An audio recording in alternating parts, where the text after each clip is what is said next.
What's going on, YouTube? It's your boy CamATL, and welcome back to another NFL DFS video with your boy. Drop a like down below because I already know you're gonna love it. Subscribe to the channel if you haven't already. Comment anything in the comment section and enter your name into the $50 giveaway I do every single week on this channel. In this video, as you guys know, early on in the week, we do a first look lineup video where we pretty much just talk about the guys that we're putting in the lineup just to give you an idea of what a good roster construction would be early in the week. And then in this video on Fridays, we come in and we go position by position and talk about the core of guys that we have interest in.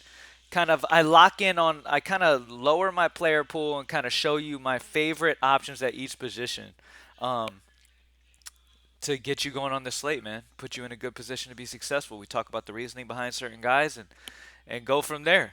All right? Greenlightdfs.com to join the squad. You already know. College football is coming up tomorrow.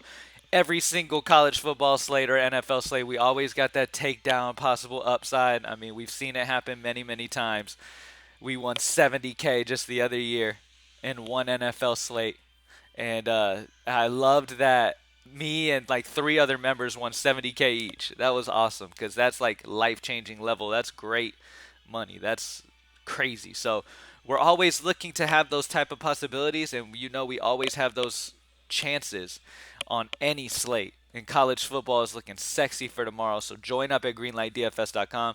Get involvement in all of the content, man. You got the player prop tools. You've got the optimals that are posted. You've got the prize picks that are posted. You've got this optimizer that you can mess with, projections and stuff like that. There's so much content at Greenlight DFS. Take advantage and get locked in for week 3. All right, let's get it. So, starting off at quarterback. First guy I want to talk about is going to be Kirk Cousins. Kirk Cousins of the elite is up here with these elite options, and of these options is one of my favorite options because he's only 6'9". We have the obvious pairing option with Justin Jefferson. It's a great game environment. This game's expected to be close, expected to be a fast-paced game. These guys run a lot of plays every game, and they just both love to throw.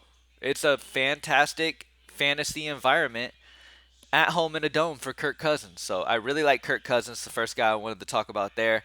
And like I said, it really comes down to correlation. Unless your quarterback is a Josh Allen who can run, or a Lamar Jackson who can run, or Anthony Richardson, or Justin Fields, those guys are fine. You don't have to pair those guys up with anybody.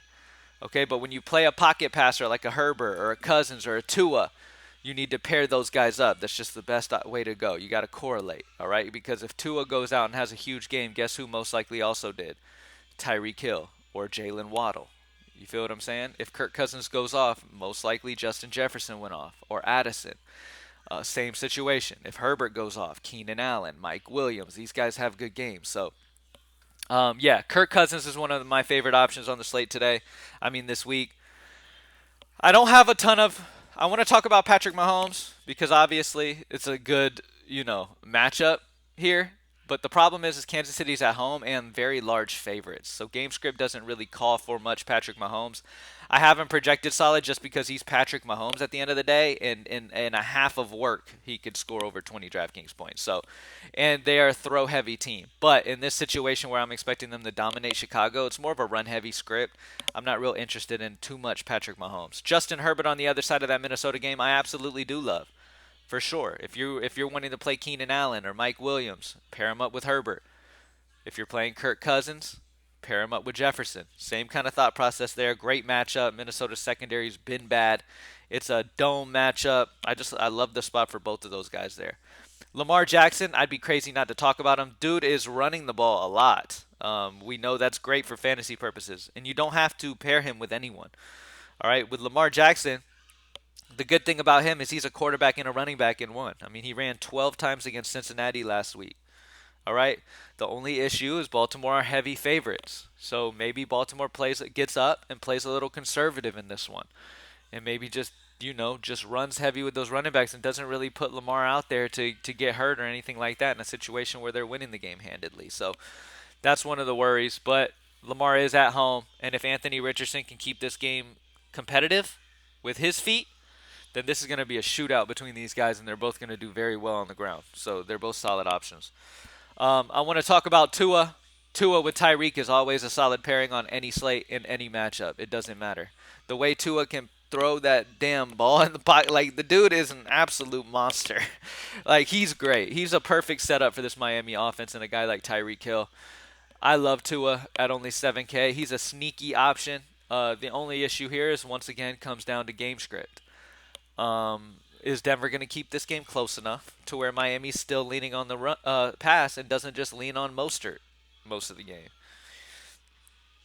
Somebody that I think is very sneaky this week is going to be C.J. Stroud against Jacksonville at 5-3. Stroud is in a fantastic spot here, man. And he's, once again, when I'm looking at quarterback options, I'm looking for guys who also have good pairing options.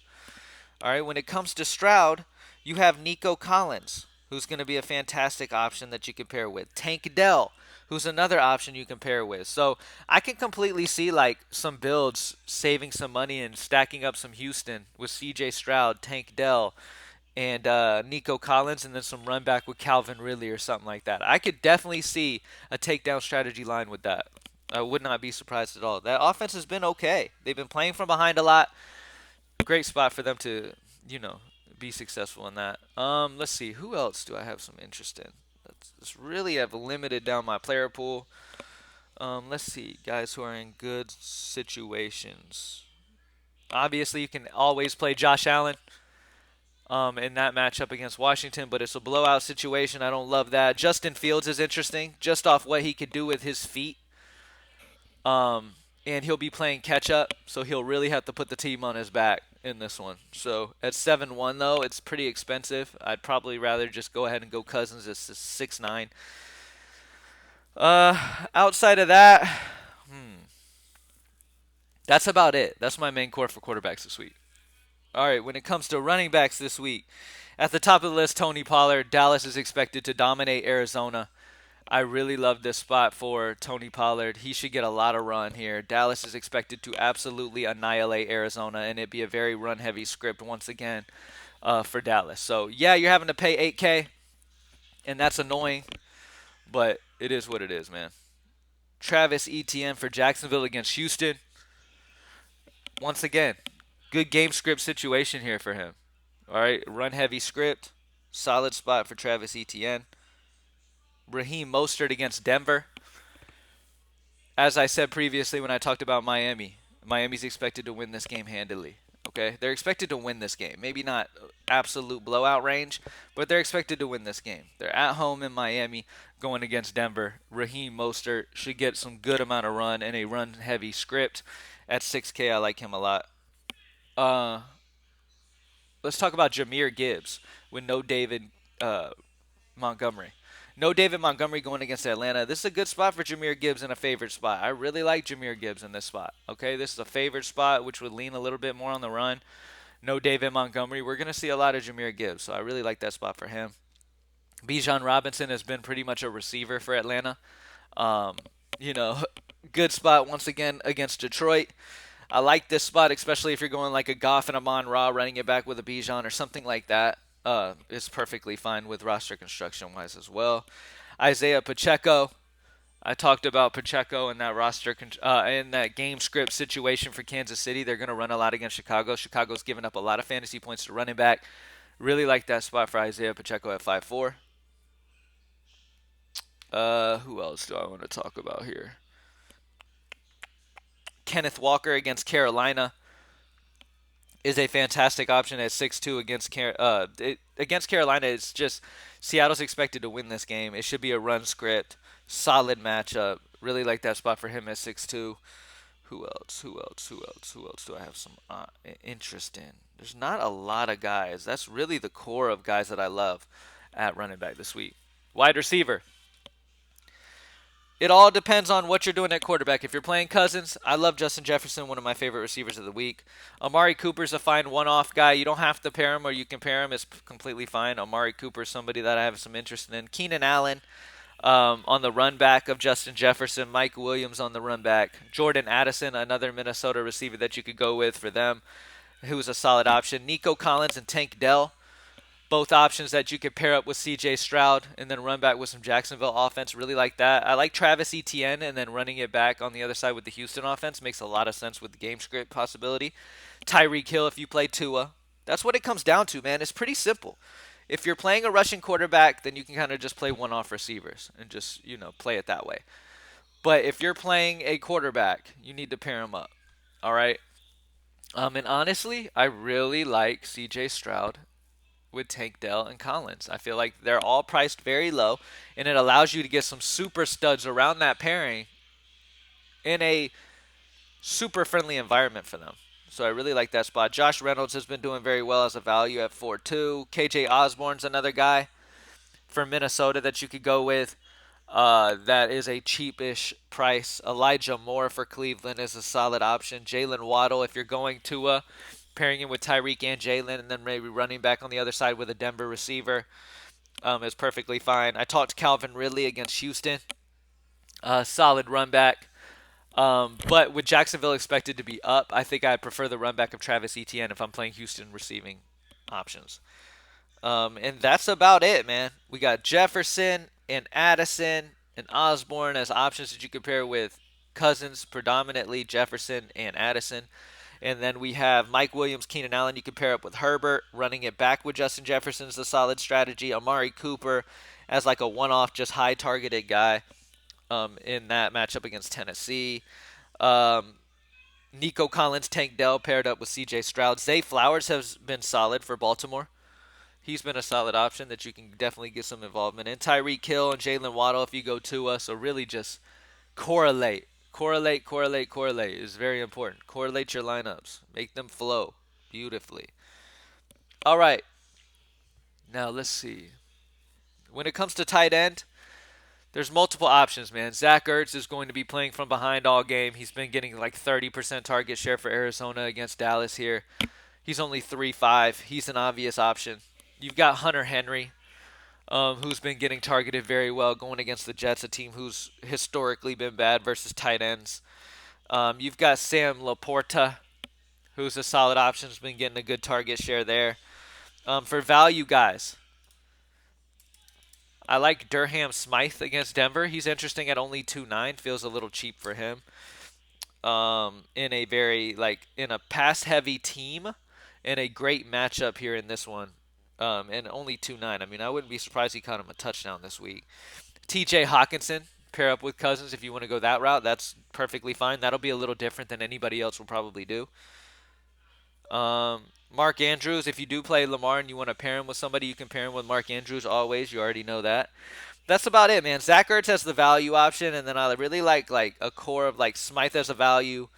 Hawkinson in that game really is like my core of guys. Hunter Henry, Laporta. It just comes off of what I have left in my lineup. I don't prioritize tight end too big most weeks. So a lot of times I take kind of more of a value approach like a Zach Ertz or a Smythe, but we'll see.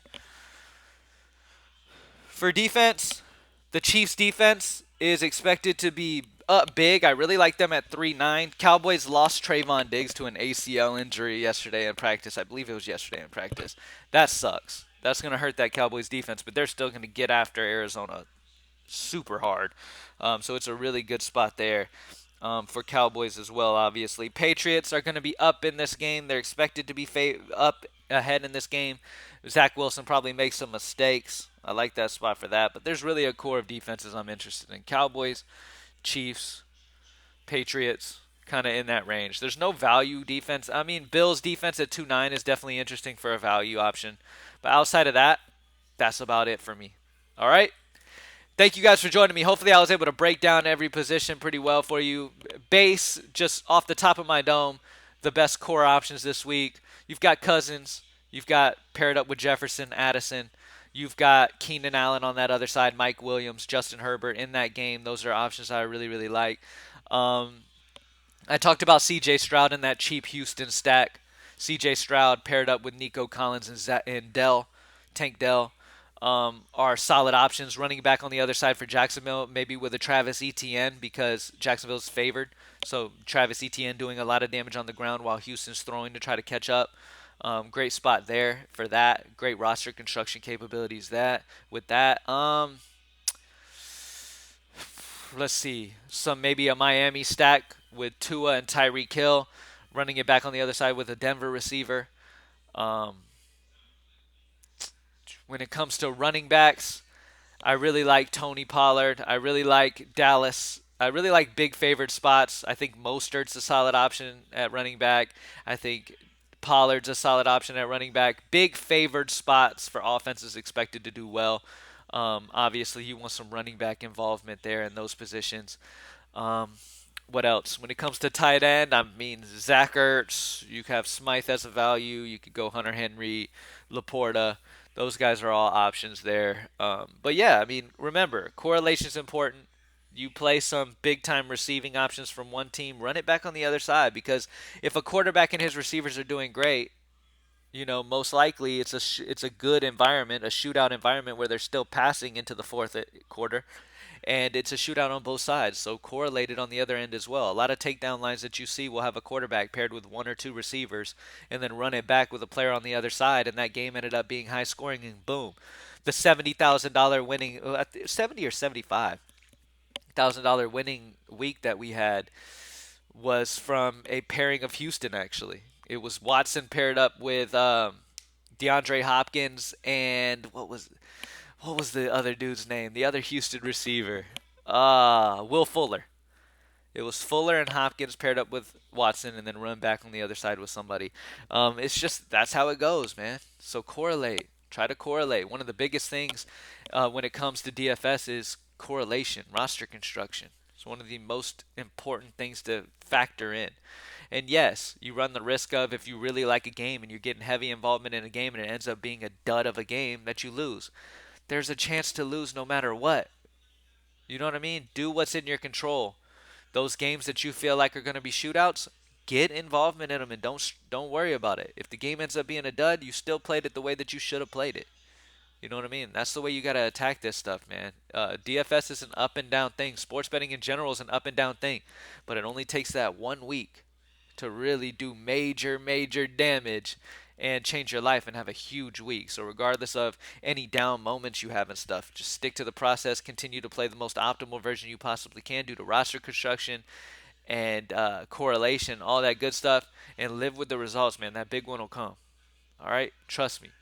GreenlightDFS.com if you want to go ahead and know that you're going to get the most optimal build. All we do all week is study these slates. Get involvement at greenlightdfs.com and let's get that takedown this week, baby. Week 3, let's have a big one, and I'm out.